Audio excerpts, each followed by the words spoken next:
everyone. Welcome to Screen. I'm Andrew. I'm joined by Chris. Hi, I'm Chris. And, well, it's New Year's Eve, and it's everyone's favorite New Year's Eve movie.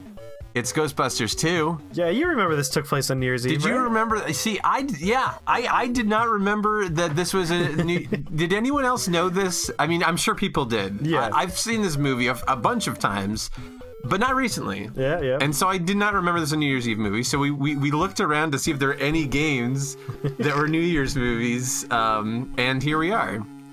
So, just talk about the game for a quick second. I hated this game as a kid. Yeah, no, this is the first time I've ever played this one. But I think I've seen, like, people play it online. Like, you have this slime, and it does nothing. Like, why is this here? It's not killing enemies. Was that just like an emblem? Like, was that a collectible, or was that a bad guy? I don't know. And there's a Slimer. Like, this little thing crawls at me. I can't kill it. And it just knocks me You're down. stunned. And now it's a part of me forever. Oh, God. This looks like it's going to be a bit of a hard game. It doesn't let you go that direction. So we're going to, like, not going to get very far. Game over. Is that the end of the game? I'm dead now. Oh, wow. Wow, he's big. You know what I do have to say? The music and the graphics for the NES, it's pretty good. Yeah, it's surprisingly good looking and good sounding. The first game, I've played a lot more than this one, which is to say at all, and not quite the same. So this little thing on the ground is just here to prevent me from going backwards. Oh, okay. Because, like, I can move away from it. You can't jump over it or anything. If I jump over it, it gets me. Okay. All right. Well, now we know. Now we know that what you have to do. Okay. That's pretty good. Yeah, those things over there, like, jeez. It's game over. I'm dead already. Wow. God, I hate this game. This is very hard. Anyway, screw this game. Let's just talk about this movie. Yeah. So, Ghostbusters 2, the long-awaited sequel to Ghostbusters 1. Oh my god. Not quite as good as the original. No. I mean, it was still a good movie, but it was definitely not nearly as good as the first movie. Yeah. It was sort of like the necessary sequel. Like, oh, the first one did so well, let's make another one. And it was like, oh, okay. Yeah. You know, and they did the big good at the end, the big bad. The big good. Well, because, like, the first one had a big bad, this is sort of like a big good. Yeah, they ride the Statue of Liberty. Yeah. Well, that's game over. This is gonna be very annoying to watch. Try again, I guess. But you know, let's we were kind of musing before we started this episode. We actually just saw Nothing But Trouble last night, which is a movie that you've never heard of, or at least I've never heard of. But I own on DVD and but yeah, this is an old favorite of Chris's. It is a Dan Aykroyd film, yes. written and directed. Written, directed, and starring Dan Aykroyd. And starring Dan Aykroyd. And man, that was a wild ride. Oh boy, was it ever! I didn't know this movie existed until a few days ago, but all right. So let me see if I can if I could describe the story if people don't know it. It's so Chevy Chase and Demi Moore are rich people. They're rich people. They're trying to get to Atlantic City. So here's what I really love about the start of this movie is Demi Moore needs to get to Atlantic City, but her car is broken. Yeah. And so she asks Chevy Chase, who is her, like, he's helps her with, like, taxes or something. Okay. Like, unclear what their relationship is. But she's just like, hey, I need a ride. Even though I'm a rich, wealthy person who can call a cab or take a limo or, I could solve this problem with money. Sure. Instead, Chevy Chase is like, yeah, I'll give you a ride in my super fancy car. For no reason. Just, that's the motivating action for this movie, is two rich people driving themselves to Atlantic City for the purpose of Demi Moore breaking up with her estranged boyfriend who cheated on her. So yeah, along the way, Chevy Chase runs a stop sign in Vulcanvania. New Jersey. In Vulcanvania, New Jersey.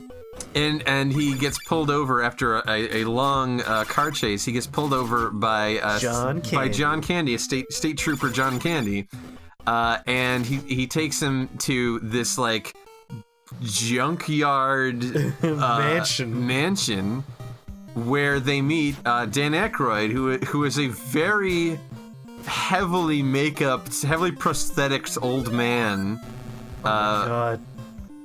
Who just looks like a Jim Henson creature. Yeah, he has a literal penis for a nose. Yeah, in some shots, like like Chris told me that, I didn't believe him, but in some shots, it's like, yes, that's very much what they were intending. That's clearly a flaccid penis. You could see they meant it. But it seems like it's only like certain shots where they really want to really want you to see it. And I guess the whole reason why we're kind of bringing this up today is that the whole movie, I'd say the movie's best feature is that it's got this whole like you know, like in Pee-wee's Big Adventure, like the breakfast machine. Yeah. The whole mansion is basically a breakfast machine. Like he's got this like Rube Goldberg kind of everything. Like he gets lowered down. Yeah. To eat dinner, he gets lowered down from the ceiling, and then there's like a little train around the table as like a Lazy Susie. A Lazy Susan train that like is condiments for weird, gross, gray hot dogs. Yeah. And so, this concept, what we wanted to do really is we wanted to play a Nothing But Trouble. I keep wanting to say Anything But Trouble. A Nothing But Trouble video game, and like we knew it didn't exist, but it should. It really should. It would make such a better game than a movie. Because there's so many like trapdoors and slides and weird characters you'd only find in video games, like giant babies. Like Dan Aykroyd plays not only the judge with a penis nose, he also plays like a mutant baby? Yeah, Bobo, an inbred mutant baby that wears a diaper and lives in the dumpster. And then there's like the bone. What was it? The bone scraper. The bone scraper, or was it the bone scraper? It's the bone scraper. I thought it was like the bone separator. No, I guess it's the bone scraper. Yep, it's the bone scraper. Yeah, I mean you've seen this movie a million times, so you would know. Yeah, so like there's like a little like fun house roller coaster, like where I guess it strips the flesh off people's bones. It does a very good job because those bones come out super clean, very clean bones. But all these things in the movie would make such a good like NES video game, or even like now you could really do. You know, all right. So the whole time we're watching this movie, like we were watching it with a bunch of people, and we were saying how like the tone is the only thing making this movie not a horror movie. Yes. And I think it'd be really fun to kind of go on that, make a Nothing But Trouble game that is like a survival horror game. Yes. Except it's a comedy. Like it's set up like a survival horror game. I would love it if it's like a 4v4 situation. There's 4 people brought into the house that need to escape, and the other 4 are the weird family that are here to kill you. Yeah. Okay, so, all right. I see what you're saying. Like, the judge can't move very fast because he's a weird, decrepit old man, but he has access to all of his weird traps that he could set. You could have, like, because it's an inbred family. Like, John Candy is related to the judge. I was thinking it more like maybe like a Resident Evil kind of like that'd be good too. You know, like you're in this like mansion and you're opening doors and finding secrets and stuff, and like maybe behind the doors is gonna be like a big mutant baby. I think that could be really fun because like you know there's scares and laughs. And when you're making a horror movie, you're making a comedy. I think a lot of directors have said this. That it's a very similar kind of thing where you're building suspense, you're setting up the kind of like the groundwork to make a joke or a scare, like movies like Get Out or Drag Me to Hell. Like you have these moments where it's just going to be scary or funny. So I feel like you could take the rules and the you know the mechanics of a survival horror game. What is that? It looks like ribs. It's like a McRib trying to kill me. It's like a McRib.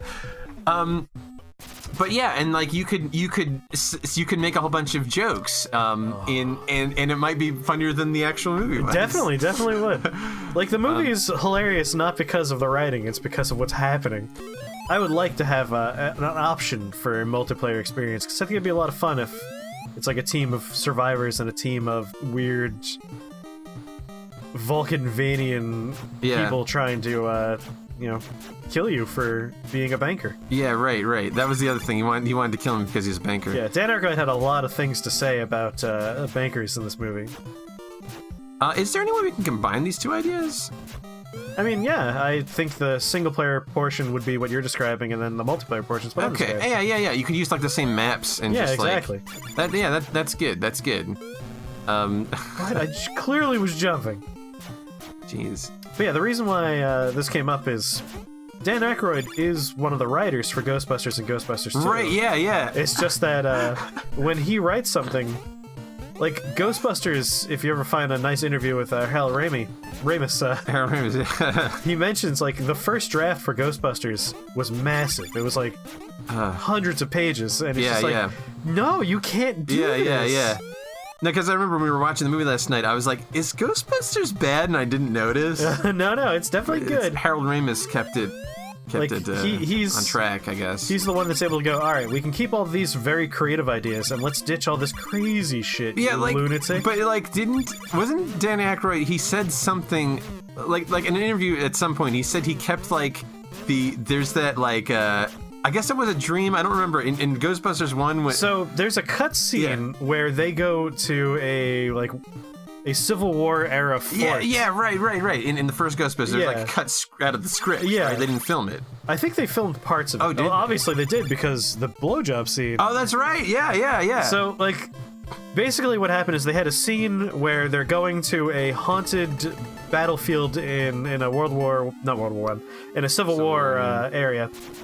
And he really was adamant that there's a scene where while he's in his weird costume and sleeping, he gets a ghost blowjob from a Civil War ghost. So they filmed this whole sequence, and like the movie's already too long, and like we have to cut it. And he would not budge. He made sure that this beach sequence stays in the movie, which is why, like, out of nowhere, there's this weird moment. Yeah, it is weird. Like, as a kid, I didn't know what the hell he was making a funny face. Yeah, like, he makes a real weird face. Like, I thought, okay, it's a funny movie. He's making a funny face. And then when I was old enough to get it, I'm like, why is this in the movie? Like, what does this bring? It's because he required it to be in the movie. It's a dirty boy. I hate the you have to go this fast bug. Well, like, I can't capture him. I can capture power-ups, though. It's like a little timer. It's like a Slimer timer. And I have to watch out for a hammer that just flies at me. Is that just like a Kool-Aid that just bounced by you? I think maybe. That's weird. Why are the logos attacking you? I also don't know why the game opens with, God damn it, opens with you having the goo gun. Because the goo gun is like an Act 2 thing, right? Yeah. It's after they like talk about how it's amplifying emotions and yada yada yada. It wasn't pink? It was pink goo. Yeah, I guess so, but it wouldn't have shown up, I guess. What? There are pink things everywhere. You just make those green and you make the gun I didn't make pink. This game. God, I love my turbo button, though. So, yes, Harold Ramis is the man who takes the creativity of Dan Aykroyd and like hones it into a tool. So it's sort of like Dan Aykroyd's a bit of a George Lucas in that way, where he has a bunch of good ideas, but he has too many bad ideas, and he needs someone to sort of take the reins and get the bad ideas at. And it also doesn't help that he is legitimately a bit of a crazy person. Yeah. So Dan Aykroyd, bit of a weird guy. He made Crystal Skull vodka. If he is watching this and said, "Hey, that's mean," and I want to be on your show, God, why? It's so unfair. I would immediately take it all back and say, "Please, Dan Aykroyd, be on our show." Yeah, we want to hear more of your point of view. But also that, yeah. I mean, I'm not going to sell it. I just want to hear his opinion. That's fine. Hey, we can sell it if we want. I mean, yeah, we should probably sell it at some point, but after we get popular, I imagine. Not now. Probably not the best time to sell it. Probably not the best time to sell it. We kind of cash in our chips a little early, and we're going to get like $2 that we sell at now. Without any integrity to sell out. So yeah, Ghostbusters 2 is a movie of a New Year's Eve movie. We just watched a supercut before we played this, so we can guarantee you they mention it a lot. It is definitely a New Year's Eve. They keep talking about it. I think the Vigo guy is like, the new year. Yeah, it's significant for his plans. Yeah. And like friggin' this crappy pixel man I'm pretty sure is Bill Murray's character. It's probably, yeah. And he has a whole bunch of jokes about, oh, we're counting down the New Year's hits and Oh, blah, yeah. blah. No, he's got lots of jokes. He's quite a quipster. I don't know. I feel like we've probably played a lot of this game. I mean, I'm ready to kill myself. I Yeah, hate this there's so nothing much more to say. We've talked about a whole lot of good stuff here. And, you know, I love Ghostbusters so much. Why don't we play Ghostbusters 1 next time? Yeah, let's play Ghostbusters 1. We could talk about the new movie and what maybe they're going to do going movies, forward. And, yeah, it'll be fun. Stick around, or I guess stick around in a week from now. We'll stick around. We're going to record this right now. We're going to do it right now. But you'll have to wait a week. Sorry. Bye. Bye.